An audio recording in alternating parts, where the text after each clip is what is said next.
इस भवतरु का मूल एक जानहु मिथ्या भाव, ताको करि निर्मूल अब करिए मोक्ष उपाय।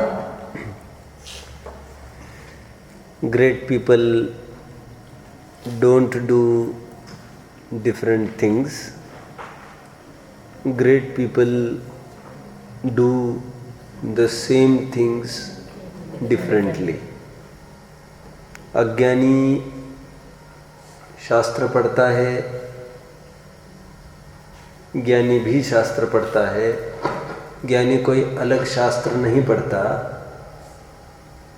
लेकिन बस ज्ञानी को सम्यक ज्ञान हो जाता है और अज्ञानी को मिथ्या ज्ञान बना रहता है। क्योंकि अज्ञानी तरकीब नहीं समझता पढ़ने की और ज्ञानी तरकीब समझता है, इतना ही डिफरेंस है। लोग मुझे भी अक्सर पूछते हैं कि हम कौन सा ग्रंथ पढ़े, आप बताओ हम कौन सा ग्रंथ पढ़े। तो मैं उनको कहता हूँ, भाई साहब मैंने जितनी पुस्तकें पढ़ी है उससे 10 गुना आपने पढ़ी होगी, और ये फैक्ट भी है। मैंने ज़्यादा पढ़ा नहीं है शास्त्र, मैं आपको वैसे बता दूँ। मैं वैसे बोलता हूँ, आज भी आपने मेरे से ज़्यादा पढ़ा होगा, फर्क इतना सा ही है। तो हम नए ग्रंथ कहाँ से बताए, फर्क इतना ही है। 6 ढाला आपने पढ़ी है, 6 ढाला हमने भी पढ़ी है, लेकिन बस फर्क बहुत है। क्या पढ़े ये मत पूछो, आप कैसे पढ़े अब ये पूछो। इसीलिए नया और क्या पढ़े ये प्रश्न मत पूछकर वही ग्रंथ फिर से पढ़ो, 6 ढाला फिर से पढ़ो, रत्नकरण सावकाचार्य अगेन, मोक्ष मार्ग प्रकाशक अगेन। न वो तरकीब क्या है, तरकीब भी तुम आत्मसात कर लोगे पढ़ने पर, समन्वय का ज्ञान भी तुमको हो जाएगा। नहीं हो तो चर्चाओं से भी पार पड़ सकता है, और वो भी हम आपको बताते हैं। ऐसा फिर प्रसंग पड़े पर उनको बताता भी हो क्या तरकीब है। अब समझ रहे हैं मेरी बात को। मैं नया था बिल्कुल, आज से 12 साल पहले की बात है। खनियाधाना में मैं जॉब के लिए आया था। जॉब मैं इसलिए कह रहा हूँ, वैसे जॉब का तो कुछ करना नहीं था मुझे कभी लाइफ में, लेकिन कुछ ऐसा मानस बन गया कि मैं मुक्ति को अच्छे संस्कार दे सकूँ, ऐसा कोई संस्थान हो। तो ऐसा कौन रखेगा, तो संस्थान ने ये बात कही कि आप नौकरी करोगे तो आपको हम रहने को दे देंगे। तो फर्स्ट डे था मेरा खनियाधाना में। तो फिर लौट कर आते आते, और उससे 1 साल पहले मैंने अध्ययन किया था। चलो सामान्य अध्ययन हुआ था, सामान्य, बिल्कुल सामान्य। ये खास नमो कर्म मंत्र भी बहुत दिमाग में बना होगा, ऐसे कोई बात नहीं थी। तब पढ़ता था, रुचि बहुत थी, रुचि की कोई कमी नहीं थी, लेकिन ऐसा कोई, और घंटे भी 15-15 घंटे देता था। रुचि भी थी और समय भी खूब देता था, लेकिन कुछ ऐसी मास्टरी किसी भी सब्जेक्ट में नहीं हुई थी ऐसी। और ऐसे टीचिंग का तो कोई एक्सपीरियंस था ही नहीं कुछ, जितना घर पर अपना पढ़ता था। 15-15 घंटे पढ़ता था, खैर कंटिन्यूअस 15-15 घंटे पढ़ता था रोज, खूब धगज रुचि भी थी। तो उन्होंने मुझे आते आते पूछा, आप अपने समय सार पढ़ा है? नहीं, सॉरी, उन्होंने पूछा आपने द्रव्य संग्रह पढ़ा है? मुझे पूछा। जो विद्वान थे उस समय में वहाँ पर ब्रह्मचारी भाई थे, अमित भैया, तो अच्छे जीव है वे। तो आते आते उन्होंने मुझे पूछा कि आपने द्रव्य संग्रह पढ़ा है? तो मैंने उनको कहा कि आप मुझे समय सार भी पढ़ाने को कहेंगे तो मैं उसको पढ़ा लूँगा। तो उन्होंने कहा, पढ़ा है क्या आपने द्रव्य संग्रह? मैंने कहा, मैंने पढ़ा कुछ भी नहीं है, लेकिन आप जो कहेंगे मैं पढ़ा दूंगा। तो उन्होंने एक तब बात कही थी, पहला ही दिन था मेरा खनियाधाना, घर छोड़ा, पहली बार घर छोड़ा था वैसे मैंने। फिर उसके बाद उन्होंने ये कहा था, आप कहीं जाने का मानस मत बनाओ, आप यही रह जाओ, हम पूरा आपका सेटलमेंट कर देंगे। और भाग्य से फिर उन्होंने धर्म ही पढ़ाने का काम मुझे दे दिया और फिर मैं इसी में मेरा करियर बन गया। तो उन्होंने ये कहा था, बात सही है, जिसको तरकीब समझ में आ गई उसको तो सब्जेक्ट से क्या लेना देना है। मैंने एक भी ग्रंथ पढ़ा नहीं था। आपको कैसे कहूँ, आपके मंगलार्थियों में भी से भी ज़्यादा अध्ययन उन्होंने कर लिया होगा मेरे से। ज़्यादा अध्ययन नहीं है मेरा, लेकिन बस कुछ टेक्निक्स होती है, ट्रिक्स होती है, और वो ट्रिक्स डेडिकेशन मांगती है, समय मांगती है और प्यूरिटी ऑफ माइंड मांगती है। मन की उज्ज्वलता हो, पवित्रता हो। क्या पवित्रता? कि ये संसार दुखरूप है, ये कहीं भी रुचि करने लायक नहीं है और निर्वाण ही प्राप्त करने लायक है। ये संसार, शरीर, भोग, ये कुछ भी काम की चीज़ नहीं है। निरंतर उसके प्रति डिटैचमेंट बना रहे, एक मूलभूत शर्त ये है, और ये शर्त मेरे पास तो बराबर बनी रहती है। और मैं थोड़ा तरकीब से भी पढ़ता हूँ तो बात सब क्लियर होती जाती है। एक आध दो बार पढ़ता हूँ, एक आध बार ही कुछ चीज़ पढ़ूंगा तो मैं समझ जाऊंगा यहाँ पर क्या लिखा है।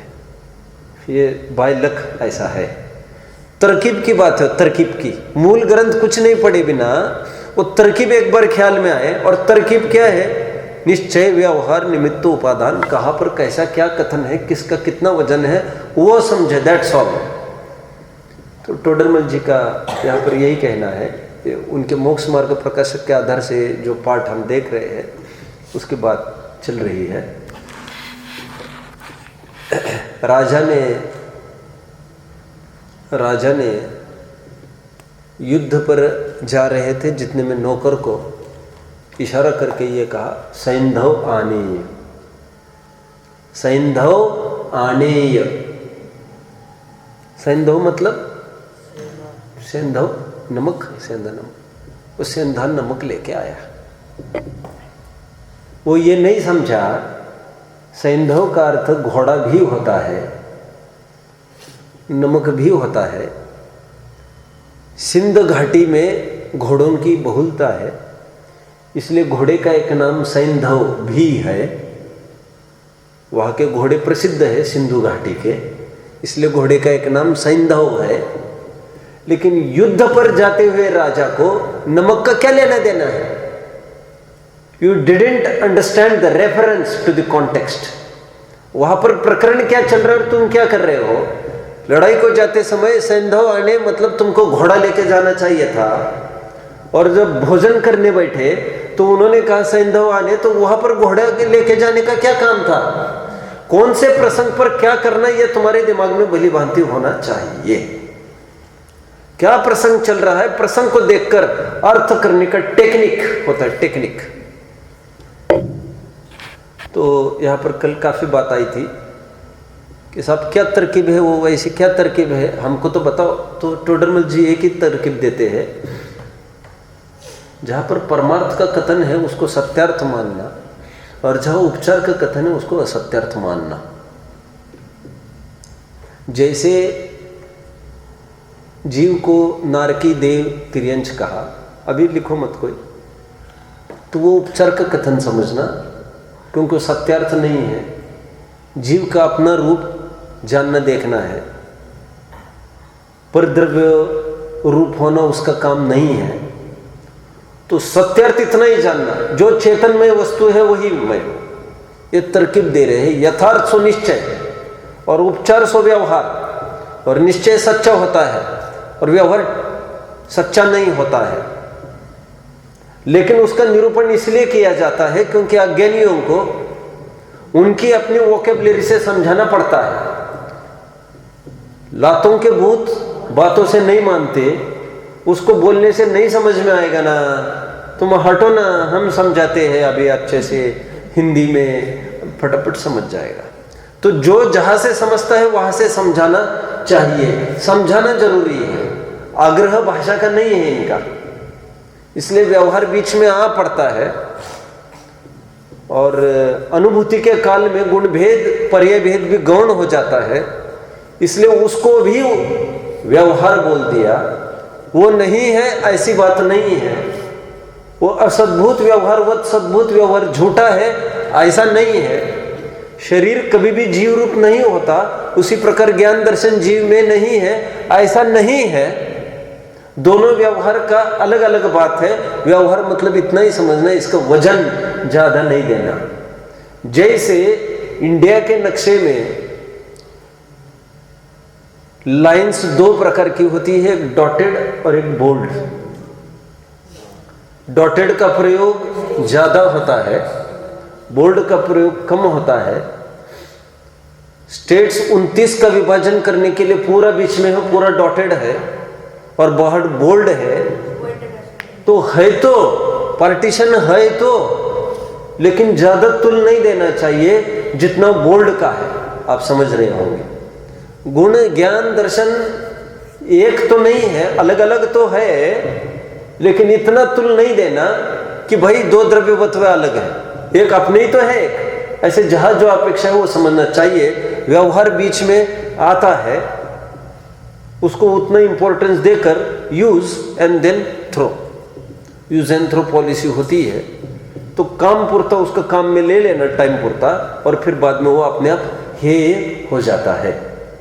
हम नाई की दुकान में जाते हैं बाल बनवाने के लिए, वहाँ एक अखबार पड़ा रहता है।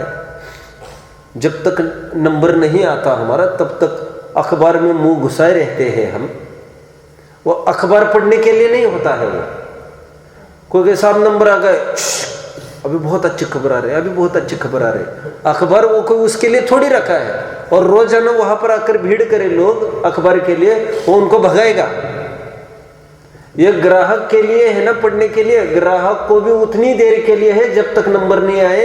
ये ग्राहक भी इस बात को समझे और मालिक भी इस बात को समझे। जिसको ग्राहक ही, जिसको अखबार ही उपादेय है, ऐसा ग्राहक भी कार्यकारी नहीं, ऐसा मालिक भी कार्यकारी नहीं।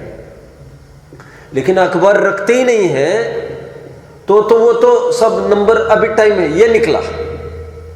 टीवी के अखबार के बहाने थोड़ा सा वेट करेगा वो।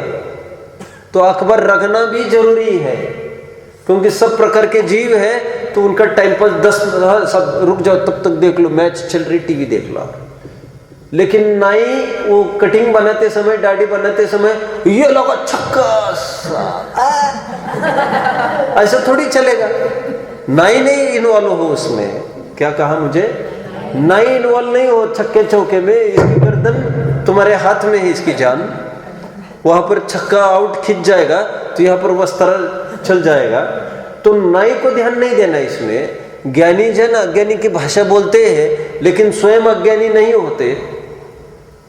ज्ञानियों को व्यवहार अनुसरण करने लायक नहीं है, न अनुसर्तव्य, ऐसा लिखा है। अनुसरण बोलो, प्रसंग पड़े प्रयोग कभी होगा भी, श्रद्धा में अनुसरण करने लायक नहीं है उसको। ये कल के हमने जो बात देखी उसको मैंने यहाँ से रिपीट किया। आगे बढ़ते हैं, आगे बढ़ते हैं। अनुयोग पद्धति को हम थोड़ा सा विचारते हैं अभी। 4 अनुयोग पद्धति को बोलो। जैसे एक तरफ तो बोला कि जो व्यवहार है वो अज्ञानी के लिए और निश्चय वो ज्ञानी के लिए और व्यवहार वो करने के लिए नहीं है। और दूसरी तरफ है कि व्यवहार और निश्चय तो कथन पद्धति ऐसा तो कुछ होता नहीं। हाँ, तो इनमें कैसे समझना? बैठो। व्यवहार से, व्यवहार और निश्चय तो कथन पद्धति है, बिल्कुल सही है। लेकिन ये कथन पद्धति किसको क्या करे और उसका विषय क्या?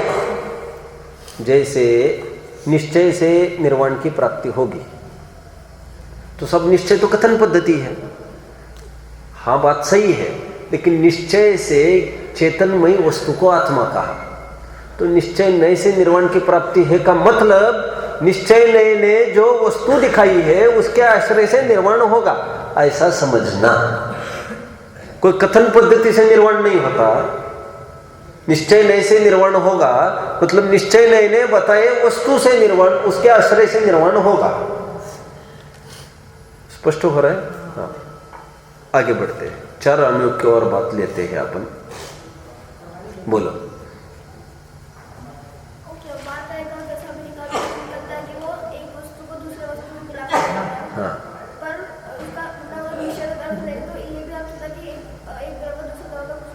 हाँ, तो फिर जो कर्म होता है तो फिर वो अपने आत्मा को कुछ नहीं कर पाता।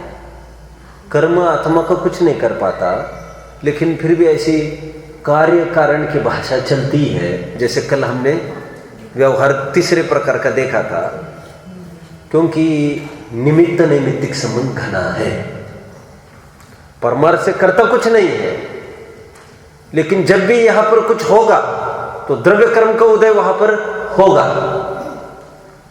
द्रव्य कर्म को उदय की बात नहीं है, सम्यक दर्शन होगा तो द्रव्य कर्म का उपशम क्षय उपशम होगा। उस पर कारणपने का आरोप होता है, और वो भी निरर्थक इसलिए नहीं है क्योंकि अज्ञानी जन बीवी बच्चों को सुख दुख का कर्ता मानता है, तो द्रव्य कर्म को बीच में लाकर बहुत बड़ा झगड़ा निपटा दिया। तो वो व्यवहार भी सर्वथा कार्यकारी नहीं है, कुछ एक नजदीकी लाने के लिए कुछ कार्यकारी है, एक वार्म अप देता है, समझ में आता है, कुछ एक थोड़ा सा अंदर लेके आता है, समझ में आता है बेटा।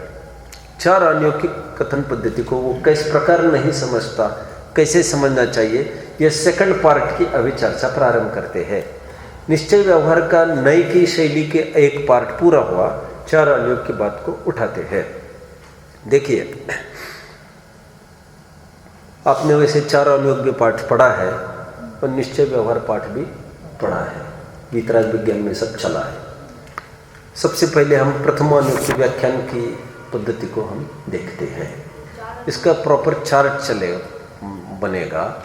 प्रथमानुयोग की व्याख्यान का विधान बोलो। चार अनुयोग को समझने की पद्धति, मतलब कैसे क्या चीज करने की, मतलब चार अनुयोग को कभी ये अनुयोग ऐसा कहता है, वो अनुयोग ऐसा कहता है, हम क्या माने, एक ही वस्तु के बारे में चार जनों का अलग अलग कथन है, हम क्या माने, तो सॉल्यूशन दिखा रहे हैं यहाँ पर। आप सब समझ रहे हैं? सब कोई ये कह रही है हैदराबाद रोड है, जैसे मैं कहता हूं हमेशा, कोई कहता है ये दिल्ली रोड है, कोई कहता है अलीगढ़ रोड है, सब हम क्या माने समझ में नहीं आता। देखो यहां देखो, ये दिल्ली रोड है, यहां देखो, बोलो ये अलीगढ़ रोड है, ये अलीगढ़ आगरा, अलीगढ़ दिल्ली हाईवे है। अब कहां से देख रहे हो वो बात फर्क पड़ेगी ना। चार अनुयोग का अलग अलग कथन है, उनका समन्वय करके यहां पर दिखाएंगे। जैसे निश्चय व्यवहार में बात थी वैसे यहां पर समन्वय करेंगे। प्रथमानुयोग की चार्ट बनेगा प्रॉपर। प्रथमानुयोग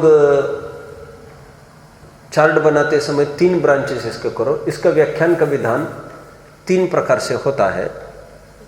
कभी तो क्या करते हैं, प्रथमानुयोग की एक स्टाइल है, स्टाइल से समझे आप, आदत समझे किसी की तो हमको कोई बात नहीं है। फिर उसमें किसी की हम आदत समझते हैं तो फिर हमको अनईजी फील नहीं होता।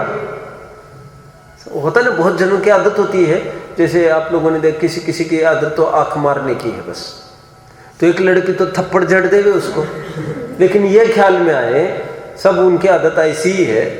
अब वो जब भी सामने जाएगी और वो ऐसा करेगा तो वो अन्यथा नहीं लेगी। फिर हम सबकी आदत समझे, प्रवृत्ति समझे। तो प्रथमानुयोग की आदत समझा भी कैसी है। प्रथमानुयोग की एक आदत है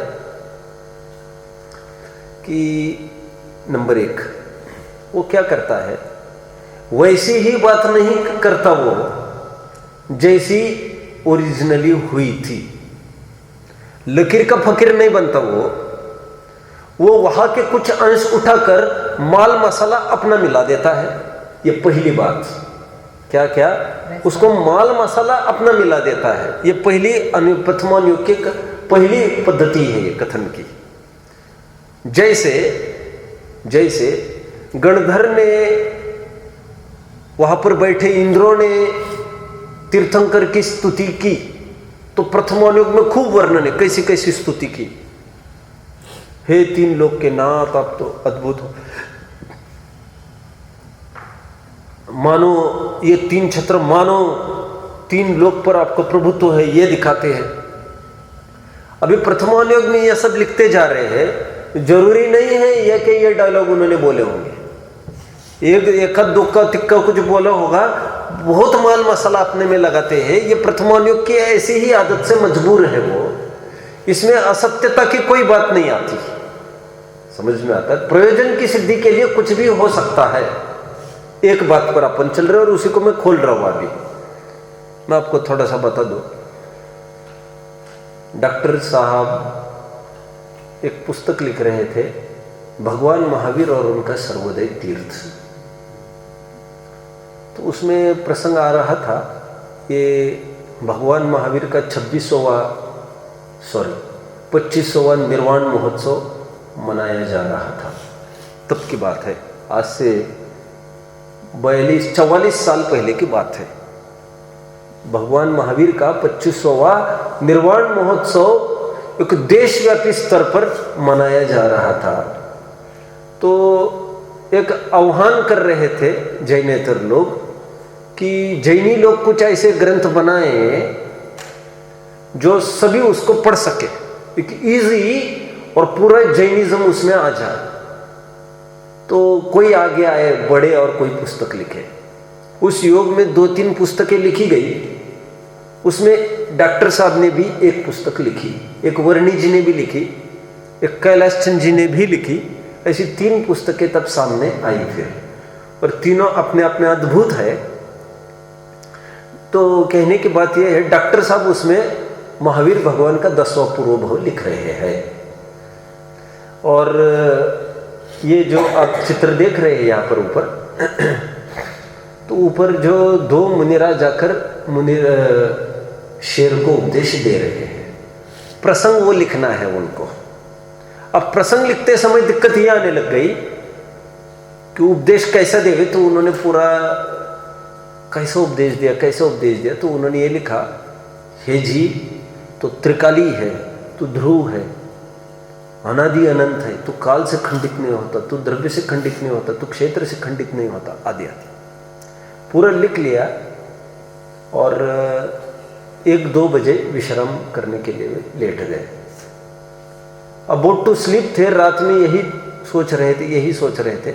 एकदम उन्होंने उठकर सोचा कि सब ऐसे थोड़ी ना कोई शेर को कोई उपदेश 6 द्रव्य 7 तत्व पुण्य पाप ऐसा उपदेश समझ सकते हैं? तुम बंदर तुम्हारे पीछे लग जाए संदेश, तुम उन्हें बताओ मैं जी हूं।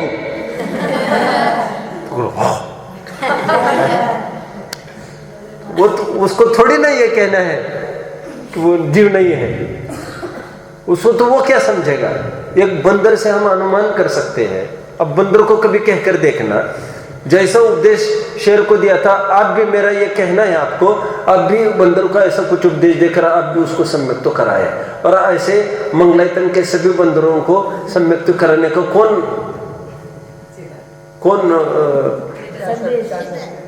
साहब, उनको सम्यक तो कराना तो बहुत दूर, हमको मिथ्या तो ना हो जाए, मतलब हम पागल ना हो जाए।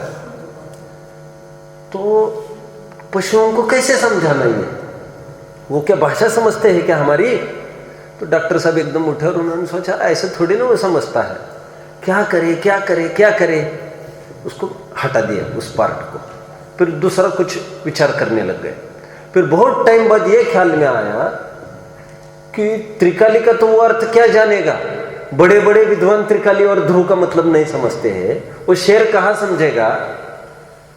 लेकिन हमको शेर को उपदेश थोड़ी ना देना है, आज हमको इस शेर के बहाने पब्लिक एंड रीडर्स को उपदेश देना है।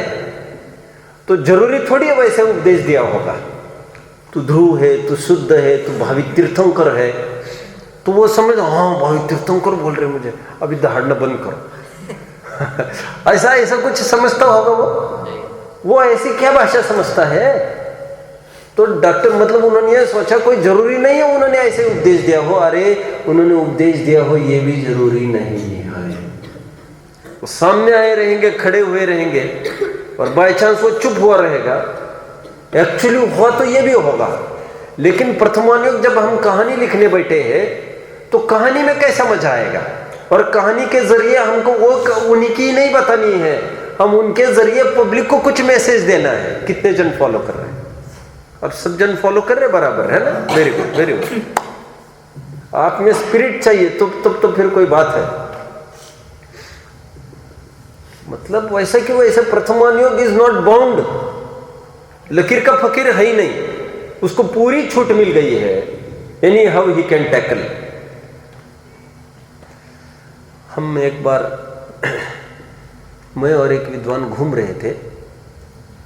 बात है, मान के चलो, इस रैम की तो कह ही नहीं सकता मैं, वैसे खनिया धाना की वैसे बात है। तो खनिया धाना का मंदिर किसी ने देखा हो, नंदीश्वर मंदिर, वहाँ पर परिक्रमा है। तो उस परिक्रमा में बहुत टीडियस है वो, पर टीडियस मतलब वहाँ पर बहुत सारी वस्तुएं भी रखी रहती है, वो मतलब जिससे अपाय हो सके, नुकसान होवे। कभी लोहे की चीज़ पड़ी है, कांच की वस्तु, ऐसा भी होता है। तो एक बच्चे कुछ आते हैं साइकिल खेलने के लिए शाम को, वहाँ पर समाज है वहाँ पर, तो आते हैं और गोल गोल गोल बहुत तेजी से चलाते रहते परिक्रमा में। बहुत पुण्य लगता है, ऐसी कोई बात नहीं, वो तो खेलने आते हैं, उनको कोई थोड़ी ना साइकिल पर परिक्रमा। पापा ने लगाई थी क्या साइकिल पर परिक्रमा? तो लगाई। अभी इतना जोर जोर से तो अपने को वास्तव में लगता है कभी कभार अभी। तो मैं एकदम एक जन को रोक दिया वहाँ पर और बोला, तुम क्यों खेल रहे हो यहाँ पर? तुम खेलना हो बेटा, तुम वहाँ सीधे खेलो। तुम जानते हो कल ही यहाँ पर एक बच्चा साइकिल खेल रहा था, खेलते खेलते वो गिर गए, स्लिप हो गई, टाइल है ये, और सिर फूट गया, उसको झांसे एडमिट किया है। बेटा अंतिम सांसें गिन रहा है वो।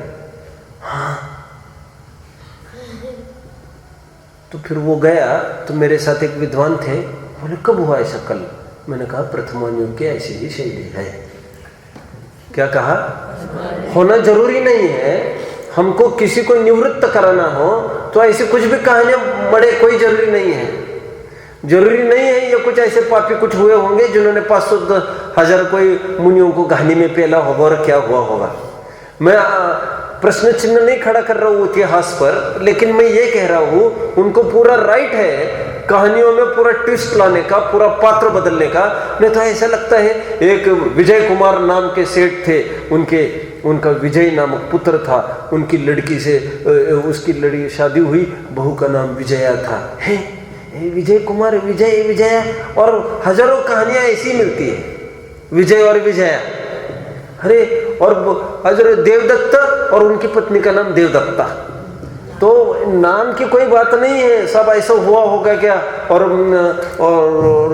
विजयनगर नाम का प्रांत में एक विजय कुमार नाम के सेठ। हाँ, अभी तो बहुत अटपटी बात लगती है, सब विजय कहाँ से आ गए? विजय। अरे वो जरूरी नहीं है वो नाम वही हो। अरे मैं तो ये कह रहा हूँ कहानी भी जरूरी नहीं है हुई हो, लेकिन कुछ भी तुम्हें प्रॉपर शिक्षा देने के लिए। तो एक पहली बात चल रही थी माल मसाला लगाना। सेकंड बात ये कह रहा हूं मैं, सेकंड बात में वैसे अभी जो इंटरप्रिटेशन कर रहा है तो सेकंड पॉइंट का नहीं हुआ हो ये भी हो सकता है। तुम तो माल मसाले की बात कर रहे हैं और जबरन अपनी तरफ से बता देवे, तो कल्पित कहानियां रच कर बताए, ऐसा भी हो सकता है। समझ में आता है? इसलिए प्रथमानुयोग की प्रामाणिकता उतनी नहीं हुआ करती, क्योंकि वो अपना उसका अपना विषय सेट है। प्रयोजन की सिद्धि उसको यह कराना है, नए जीव को धर्म में लगाना है, दैट्स ऑल। कोई मुनि की चर्या के लिए प्रथमानुयोग पढ़े तो ये नहीं चलेगा, उसको मुनि की चर्या के लिए चरणानुयोग ही खोलना पड़ेगा। कहानियों में तो कुछ भी लिखा जा सकता है, उसकी कोई ज्यादा प्रामाणिकता नहीं हुआ करती। सेकंड बात क्या कही? कल्पित बातें भी अपनी तरफ से लिखते हैं। जैसे धर्म परीक्षा ग्रंथ में मनोवेग आदि की कहानियां लिखी है, तो कोई उसने कही होगी, जरूरी नहीं है, लेकिन जो पागल कर सकता है ऐसे ऐसे बातें, वो सब उन्होंने अपनी तरफ से लिख डाली आचार्यों ने, अमित गति आचार्य ने। सेकंड पॉइंट हुआ। थर्ड पॉइंट पर आओ, थर्ड पॉइंट पर आइए। प्रथमानुयोग की पहली बात क्या लिखी? हूबहू वैसी बात हुई होगी, जरूरी नहीं है, थोड़ा सा उसमें मिलावट करके भी काम करते हैं, बात करते हैं। सेकंड बात ने कहा जो नहीं हुआ तो उसको भी कल्पना से खड़ी कर देते हैं, वैसे का वैसा, वैसी की वैसी कहानी आपको राम सीता की हिंदू पुराण में मिलती है, बौद्धों में मिलती है, जैनों में तो मिलती है, श्वेतंबर में भी मिलती है, दिगंबर में मिलती है, और क्या चाहिए? मुसलमान को छोड़कर हर एक में मिलती है। एक सेकंड, चारुदत्त है, चारुदत्त है, जानते हो ना चारुदत्त? वसंत सेना वेश्या में आसक्त हुआ था। चारुदत्त की कहानी हिंदू साहित्य में है, बौद्ध साहित्य में है, जैन साहित्य में भी है, हूबहू सब कुछ समझ में नहीं आता। अरे सब उनकी होगी कि अपनी होगी, एक्चुअली कहा होगी, एक्चुअली कहा होगी। अरे बाबा एक्चुअली तो तीनों में से कहीं भी नहीं हुई होगी, उसमें क्या बात कर रहा है? क्या कहा? एक्चुअली तो न उनका सही क्या हमारा सही, उनका भी। अरे सही भी तीनों में से किसी का भी नहीं हो, ये भी हो सकता है। उदाहरण तो उदाहरण होते हैं, आप समझ रहे?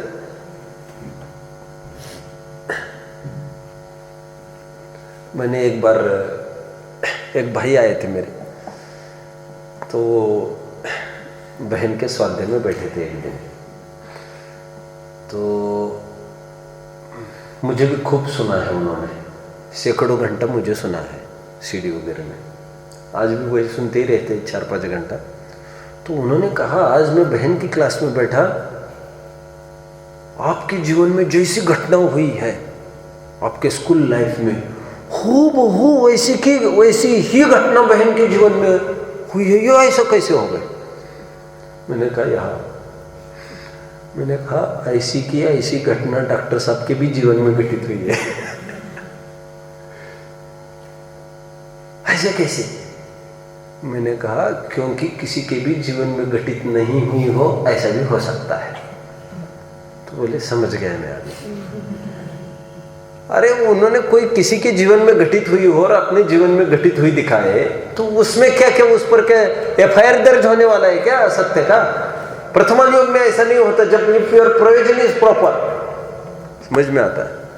माँ यदि कहे ये जहर है बेटा चॉकलेट को, टॉफी को, अथवा टॉफी खत्म हुई है कहे, क्योंकि टॉफी हानिकारक है शरीर के लिए, अभक्ष्य है धर्म दृष्टि से, उसके लिए वो झूठ भी बोले तो वो झूठ के दायरे में, हाँ मम्मी भी झूठ बोलने लगी, मम्मी भी झूठ बोलने लग गई, ऐसा नहीं हुआ करता।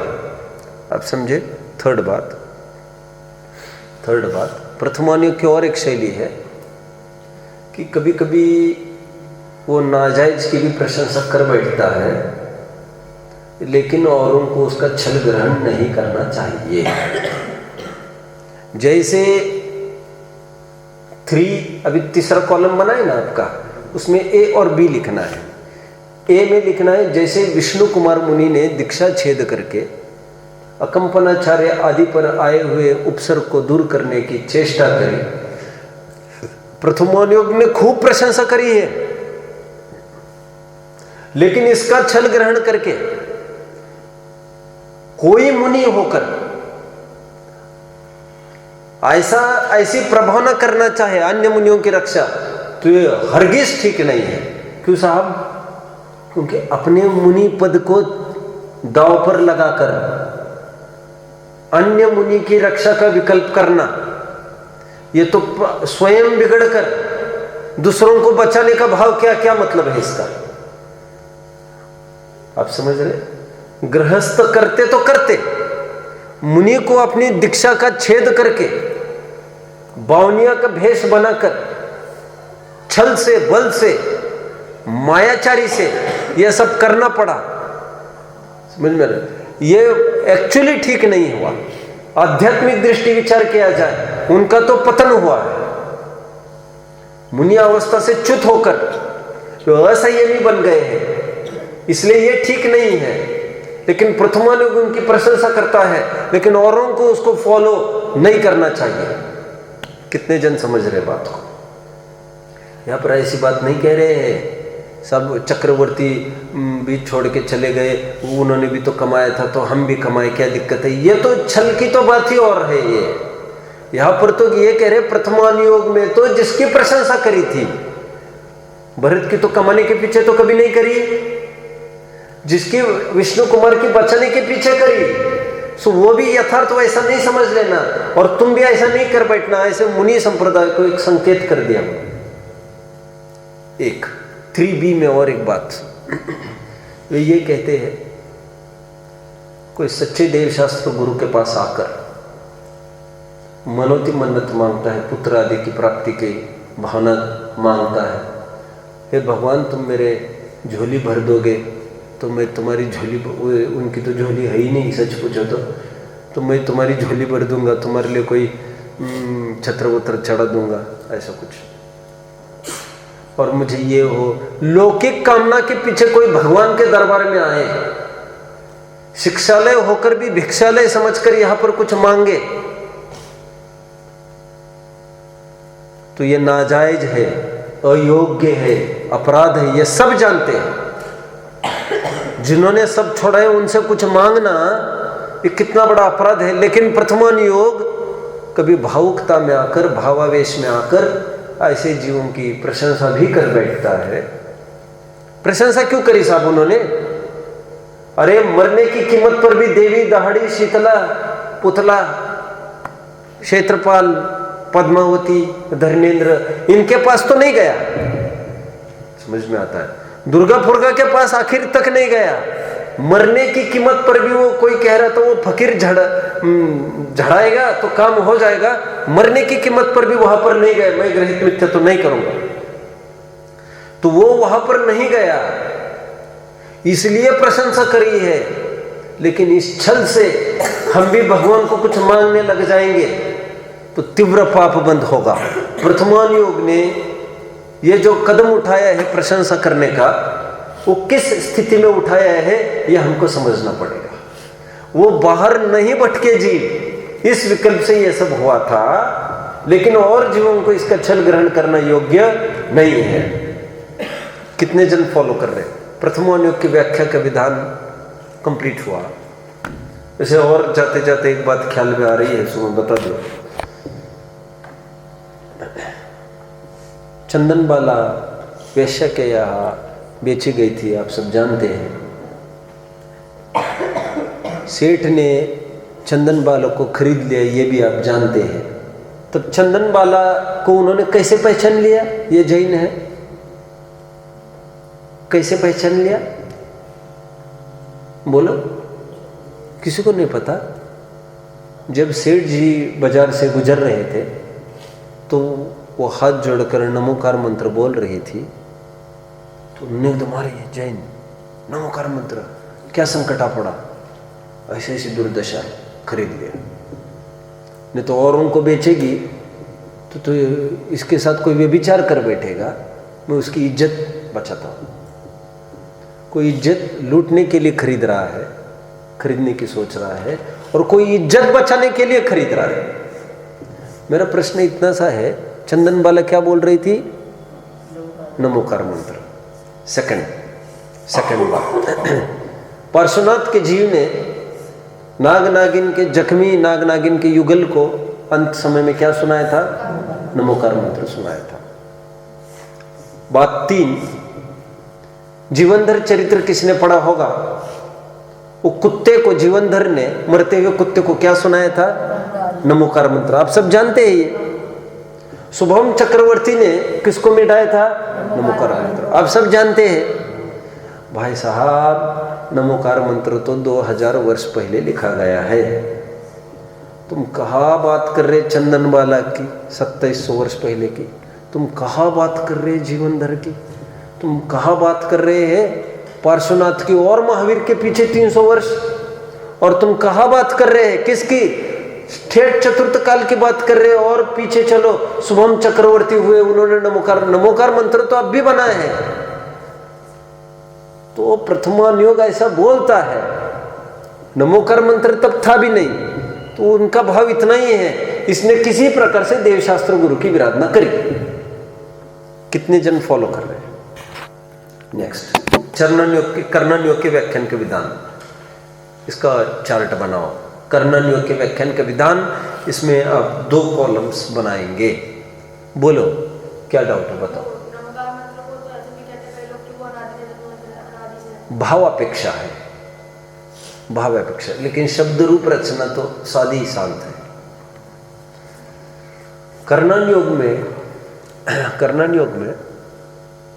कर्णानुयोग का विषय एक्चुअली जो केवल ज्ञानियों ने जो निरूपण किया है वो सूक्ष्म है, छद्मस्तों को अगम्य है। तो ऐसा कुछ कहते तो कैसे समझ में आता उनको? तो छद्मस्तों को कुछ गम्य हो, इसलिए उनको कुछ ख्याल में आए, इसलिए एक मोटा मोटा स्थूल कथन किया जाता है।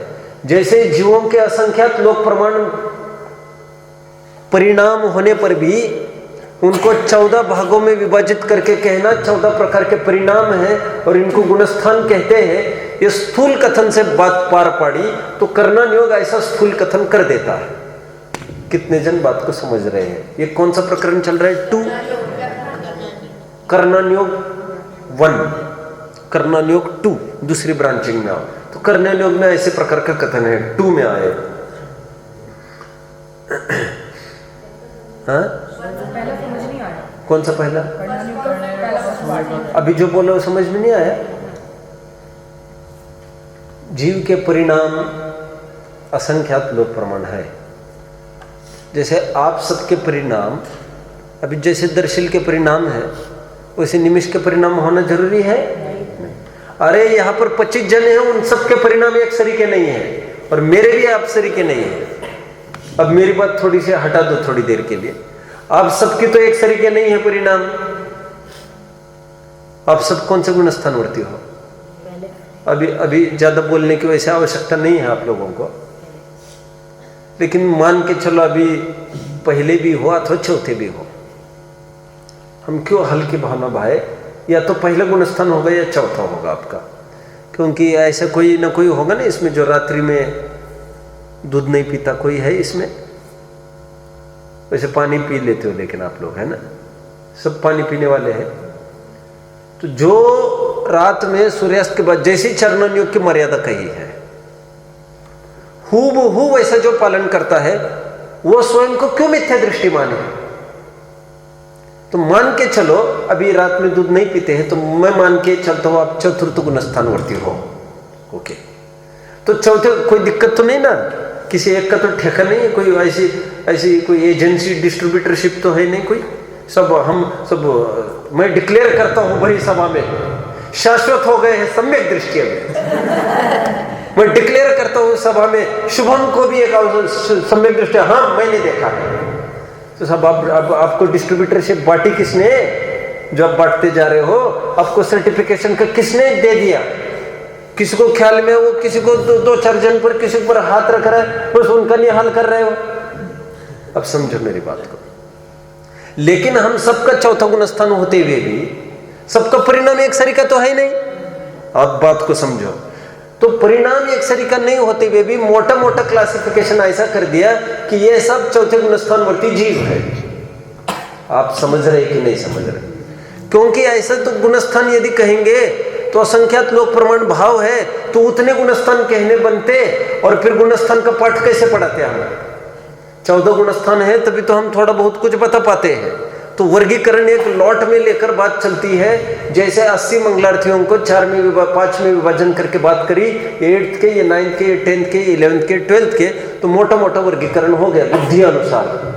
लेकिन ऐसा जरूरी थोड़ी है एक कोई 9th के विद्यार्थी है वो 8 से 10th वाले से ज्यादा क्लेवर भी हो सकता है नहीं? ये बात दूसरी है। आप सब समझ रहे बात को? ठीक है, मोच्छ ठीक है, ठीक है। ये कितने जन समझ रहे हैं कर्णन योग का पहला part, second part? I think मैंने पहली बार भी अच्छे से ले लिया था, पहली छोटे में कौन समझ गया था? ठीक है, वेरी गुड, डजंट मैटर, लेकिन आपको पूछना चाहिए नहीं समझ में आता तो। सेकंड, कर्णन योग में उपदेश की शैली का भी निरूपण है। ध्यान रखना, चरणन योग में ही उपदेश की शैली का निरूपण नहीं है, कर्णन योग में भी उपदेश की शैली का निरूपण है। जैसे कर्णन योग में ये बात आती है, जो हिंसा अधिक कार्य में प्रवृत्तता है उनको कुमति ज्ञान के कारणभूत वो कहता है कि भैया ये कुमति ज्ञान का कारण है, तुम कुमति ज्ञानी हो, तो तुम ऐसे काम में प्रवृत्ति मत करो। कहीं जाल बेच रहे हैं, आप समझ रहे सब, कहीं कुल्हाड़ी बेच रहे हैं, कहीं किसी को हिंसा दान होता नहीं कि हिंसा दान, तो ये कुछ भी करता है तो उसको क्या कहते हैं? कुमति ज्ञान। जबकि कुमति और सुमति ज्ञान इससे नहीं हुआ करता। कोई सभी हिंसाएं छोड़ देवे द्रव्यलिंगी मुनि, तब भी उसका कुमति ज्ञान है।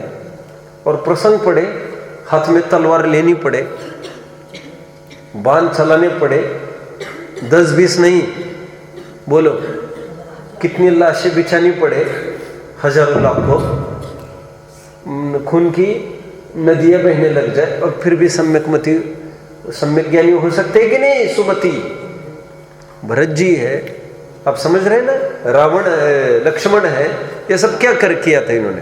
तो ये अपेक्षाकृत कथन समझना, तो उपदेश शैली में कथन करता है। तो उपदेश शैली भी प्रेरणा के लिए है और गाइड करने के लिए है पीपल को। हालांकि सम्यक दृष्टि के सभी ज्ञान सम्यक ज्ञानमयी है, तो हिंसा आदि में प्रवृत्ति होने न होने का तो उसके कोई सवाल ही खड़ा वैसे नहीं होता है। पकड़ रहे सब बात को?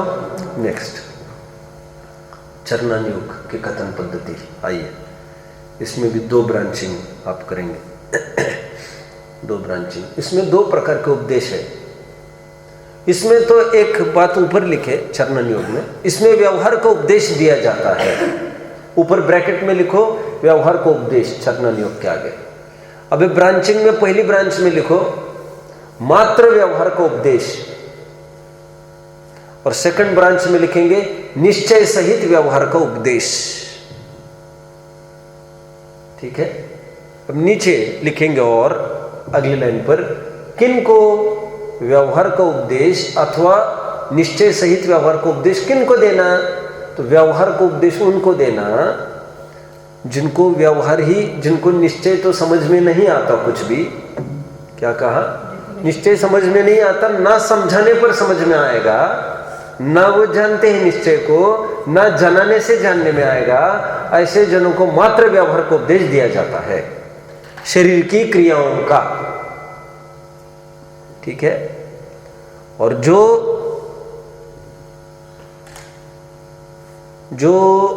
निश्चय व्यवहार दोनों नयों को जानते हैं अथवा समझाने पर जानने लग सकते हैं, उन जीवों को निश्चय सहित व्यवहार को उपदेश दिया जाता है। उनको शरीर की क्रियाओं के साथ साथ आत्मिक परिणामों का भी ज्ञान कराया जाता है। आत्मिक परिणामों में शुभ अशुभ भाव तथा शुद्ध भाव का भी ज्ञान कराया जाता है। कितने जन समझ रहे बात को? बस ठीक है, आगे बढ़ते हैं। चरणन योग का और एक फेज और एक समझ लो। अभी ये तो एक पार्ट हुआ चरण, अभी जितना लिखा है वो चरणन योग का एक पार्ट। नीचे और चरणन योग नोट करके और एक लिख दो। चरणन योग में और एक टेबल ही बनाओ, इसका भी टेबल बनाओ। चरणन योग में कभी कषाय, मैं अभी बताऊंगा आपको क्या क्या कराना। नीचे चरणन योग फिर लिखो और उसका फिर चार्ट बनाओ। चार ब्रांचिंग करके छोड़ दो अभी, और वहां पर ब्रैकेट में लिखो चरणन योग के आगे ब्रैकेट में कि 1 मिनट। अब पहली ब्रांच में लिखो 1 मिनट ऊपर ही लिखो, कषाय पैदा करा के भी विषयों को छुड़ाते हैं। समझ में आता है? कषाय पैदा करा के भी विषयों को छुड़ाते हैं। जैसे 1 में लिखो आप, जैसे लोभ बढ़ाकर। लोभ बढ़ाकर कैसे धर्म मार्ग में लगा सकते हैं? देव गति आदि का वैभव दिखा दिखा कर तुम ऐसा करोगे तो तुमको देव गति मिलेगी। ये चरणन योग की शैली है। लोभ दिखाकर, लोभ क्रिएट कराया, तुम यदि ऐसा करोगे तो हम तुमको चांदी का सिक्का देंगे, तुम ऐसा करोगे तो हम तुमको गिफ्ट देंगे। ये लोभ दिखा दिखा कर धर्म मार्ग में लगाना, ये चरणन योग की शैली है। लोभ दिखाकर, भय दिखाकर, तुम गड़बड़ करोगे तो तुमको हटा देंगे हॉस्टल से। भय में क्या आएगा? तुम ऐसा करोगे प्रवृत्ति तो नरक गति में चले जाओगे। भय दिखाकर, थर्ड लोभ, भय थर्ड। शरीर की अशुचिता दिखाकर उसके प्रति ग्लानि कराते हैं। 12 भावनाओं में हम कितना क्या क्या बोलते हैं शरीर के प्रति। की कसवसादित मैं भी, 9 द्वार बहे घिनकारी, कौन करे यारी, और कितना लिखा है, सब आप देख लेना। ठीक है, बोलो। हाँ, काना पौंडा पड़ा हाथी, सब तो कितना ऐसा बात करते हैं। तो शरीर के प्रति बहुत अरुचि कराने का प्रयास कराया गया है, ग्लानि पैदा कराई है। जगत में तो ऐसे मशीन्स है जिसमें आप गंदा गंदा पानी डालो, मल मूत्र डालो ऊपर से। अरे नदियों में क्या है, सब नदियाँ जो बहती है उसमें क्या होता है, मल मूत्र सब गटरें वही तो आकर मिलती हैं। सैनिटरी जितना भी वेस्ट है सब वहीं पर जाता है, और वही पानी प्यूरिफिकेशन करके आप लोग पीते हो। आप लोग मतलब सरकारी पानी हम तो नहीं पीते, इसलिए मैंने बोल दिया। तो प्यूरिफिकेशन, ऐसे प्यूरिफायर्स बने हैं गंदे पानी से साफ बनाए, यही तो गंदा पानी होता है ना, आप सब समझ रहे हैं ना। लेकिन शरीर ऐसी मशीन है, कितना भी प्योर माल उसमें डालो वो इम्प्योरिटी ही बाहर निकलती है। ऐसा कह कहकर शरीर के प्रति ग्लानि कराते हैं, पुत्र आदि की स्वार्थ वृत्ति दिखा दिखा कर उनके प्रति द्वेष कराते हैं। समझ में आ रहा है? ओके, हाँ, चौथा पॉइंट पुत्र का, सुतदारा होए न सीरी सब स्वार्थ के हैं भीरी। द्वेष पैदा कराते पुत्र के प्रति। तुम्हें आग लगाए रे, क्या है वो भजन? नहीं, वो लाइन बोलो पूरी। तेरा ही बेटा, बोलो पूरी लाइन ऊपर की, और ऊपर की लाइन बोलो। ऊपर उससे पहले क्या आता है, उसके बाद की बात नहीं कर रहा हूं। तेरा ही बेटा हो, तेरा ही बेटा तुझे आग लगाए रे, जीवन है पानी की बूंद। तेरा बेटा तुम जिसके लिए इतना करो वो तो आग दाग देने वाला है तुमको। और हम प्रेम से कहे बेटा तुम ही मुझे दाग देना, तुम ही दाग देना है। अरे तुम वो वैराग्य पैदा करा रहे इसको। वो भजन नहीं है क्या अपने पास? कहीं मुझे दिखा देना, बाद में देख लेंगे। तुम दिखा देना मुझे, गांधी जी दिखा, देखो कहाँ तक आया अपन? चरमन योग। आगे बढ़ते हैं। पूजा करोगे, दान करोगे, नमोकार मंत्र के फल में इसको ऐसा मिला, उसको ऐसा मिला। थोड़ा नमोकार मंत्र का पाठ किया, नाग नागिन के जोड़े ने उनको देवगति की प्राप्ति हुई, ऐसा भी बताता है वो। पांचवा ब्रांच करके डाल दो चरमन योग में। समझ में आ रहा है? ए गांधी जी मिल गया? क्या कर रहे हैं यार तू? पहले में आ गया वो, तो पहले में आ गया, लोग बड़ा पांचवा तो आ गया ना पहले में। वो तो लोभ में आ गया, ठीक है, चलो लोभ में आ जाता है वैसे तो ठीक है। रति पैदा कर क्या ऐसे कह सकते हैं? ठीक है, चलो छोड़ो, कोई बात नहीं। लोभ में आ जाएगा वो तो, छोड़ो, 4 ही ब्रांच रखो। आगे बढ़ो। द्रव्यानुयोग का चार्ट बनेगा, द्रव्यानुयोग का चार्ट बनेगा। कहाँ है वो लाइन?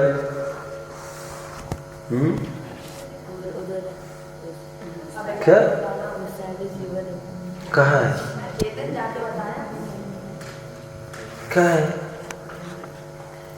अच्छा, अरे वो तर्ज है बेटा। अच्छा, कहाँ है? नहीं, इसमें नहीं दिया,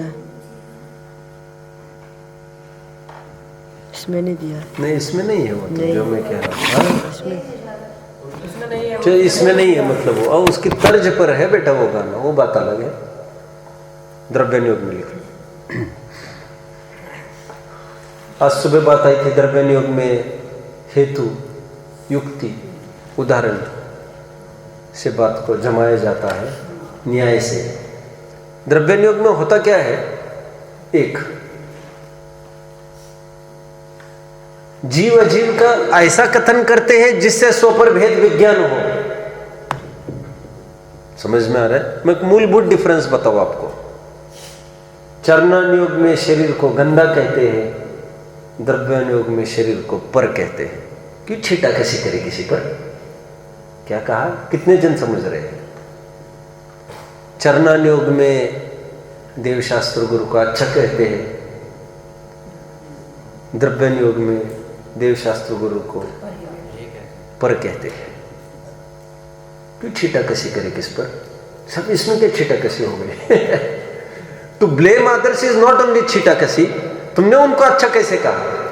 जैसे बुरा कहना गाली है, अच्छा कहना भी गाली है, क्योंकि वस्तु अच्छी बुरी होती नहीं ना। कितने जन समझ रहे? तो परमेष्टि ये जो वर्ड है, परमेष्टि ये अच्छे है, ये चरणन्युग की शैली है, अध्यात्म की शैली में ये पर है। कितने जन समझ रहे हैं? वेरी गुड, सब समझ रहे होंगे, है ना? सब अभी तक का सफर सबने तय किया है। वैसे टाइम तो हो गया है, लेकिन आज चैप्टर पूरा हो जाएगा। अभी द्रव्यन्युग लास्ट फेज में चली रहे अपन। ये डिफरेंस मैंने बताया कि चरणन्युग कैसे निरूपण करता है शरीर का, और चरणन्युग को पूछो व्हाट इज इंडिया, तो इतना ही कहता है, India constitutes 29 states. Its prime minister is so and so. Its president is so and so. And the troops, the army which we have to face is from Pakistan, is from China. और अध्यात्म को पूछो what is India, तो एक ही बात कहता है, जिसके लिए मर मिटा जा सकता है, that is India. कितना स्टेट है, कहाँ डायमेंशन है उसका, कौन सा भाग, उसको ये एचपी है कि एमपी है, तुम दिखाओ नक्शे में कहाँ पर क्या आता है, कौन पीएम है, मैं कुछ नहीं जानता। समझ में आता है? सो एंड पर इतनी बात करता है जीव अजीव की।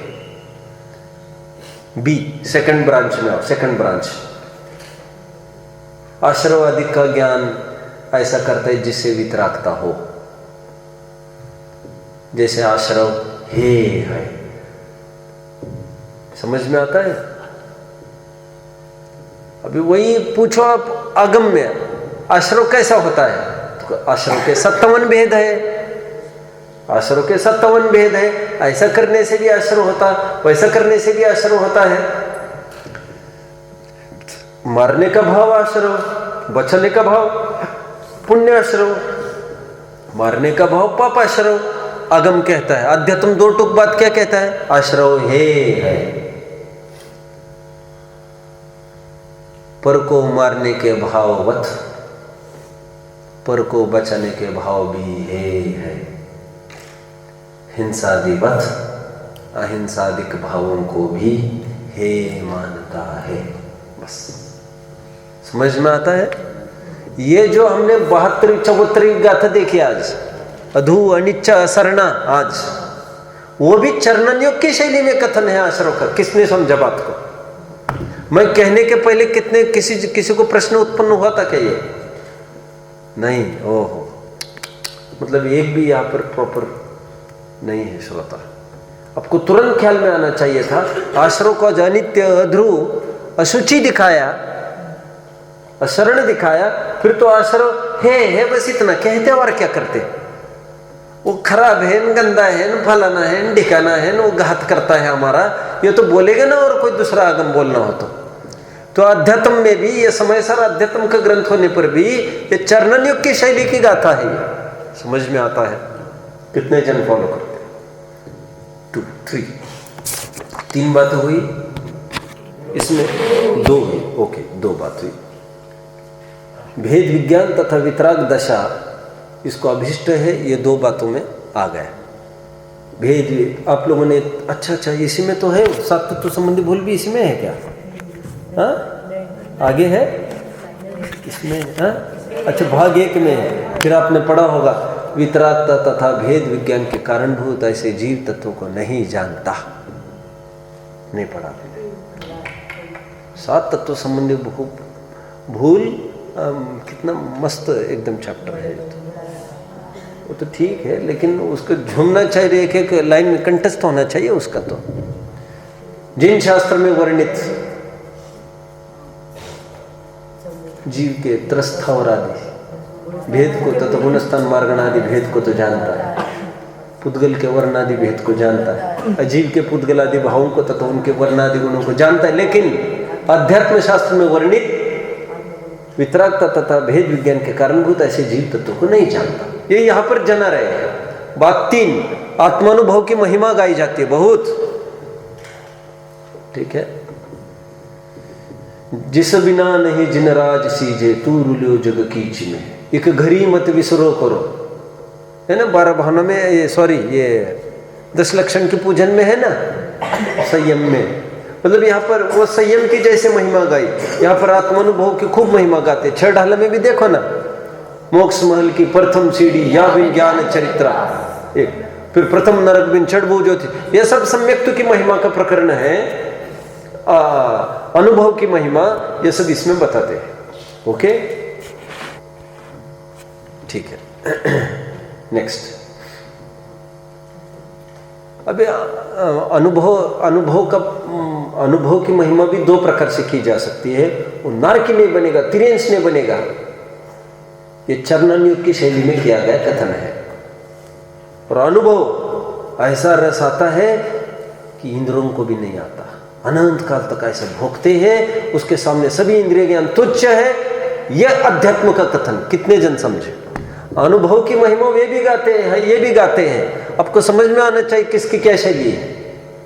ये मैं बताने के पहले किसी को स्ट्राइक हुआ था क्या, ये प्रथम नरक बिन की बात कर रहे हैं, ये आत्मानुभव की महिमा, ये तो चरणानुयोग की शैली में जा रही है, ऐसे किसी को ख्याल में आया था? अच्छा, 2-3 जन को ख्याल में आया, बोल रहे, ठीक है। क्योंकि आत्मा रस स्वादत सुख उपजे, अनुभव ताको नाम, वस्तु विचारत ध्यावते, मन पावे विश्राम। रस स्वादत सुख उपजे, अनुभव ताको नाम, एक विचारिए जानिए, रमी रहिए एक ठौर, समल विमल ना। यह सब अनुभव की जितनी महिमा चल रही है ना, शीतल भयो जिमि चंदन, क्या है वो, कई जितने भी छंद हैं वो सब अध्यात्म की एक टोन में आते हैं। 4, फिर कहीं जो जीव व्यवहार में ही रुके हैं, संतुष्ट है, उनको वहां से निकलकर, शुभ भाव से निकलकर शुद्ध भाव की प्राप्ति करे, इसके लिए व्रतशील संयम आदि का हीनपना प्रकट किया जाता है। समझ में आता? व्रतशील संयम का हीनपना, ये 4था पॉइंट। लेकिन कोई उस बात को ना समझकर शुभ छोड़कर अशुभ में चला जाए तो उसको कथन पद्धति समझ में नहीं आई। श्री गुरु तो सबके उपकारी है, उपदेश तो ऊपर चढ़ने के लिए दिया जाता है। आप सब समझ रहे बात को? Everyone is getting, everyone is following? Okay then, okay. ये वैसे पाठ हमारा पूरा हुआ है। बात इतनी सी और कि जितने भी 4 अनुयोग है सब वितरागता के पोषक है। एक बिल्ली कहीं से भी गिरती है, 4 पैरों के ऊपर ही गिरती है। जिनवानी का कोई भी अनुयोग हो, वितरागता ही उसका भाव सार निकालने की बात है, अन्य कोई बात नहीं है। और कहीं राग घटाने का, कहीं राग खत्म करने का उपाय बताया है, राग बढ़ाने का कहीं भी उपाय नहीं बताया।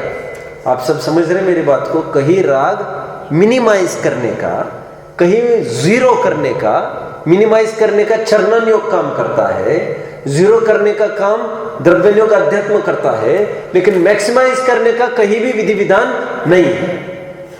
वो निकोटिन वाली सिगरेट हटाकर वो अजवाइन वाली सिगरेट दे दी पीने को किसी को, तो हमने हानिकारक सिगरेट से हटाकर दूसरी सिगरेट पर लेके आए, तो हमने कषाय घटाई है। अशुभ से हटाकर, पाप से हटाकर पुण्य में ले आए, शुभ में ले आए, तो कषाय घटाई है। कहीं ऐसा उपदेश दिया जाता है मंद बुद्धि वालों को। और तेज बुद्धि होगी उसको तो जो बन सकता है छोड़ दो घर बार, तो ऐसा भी बताया जाता है कषाय को मिटाने का।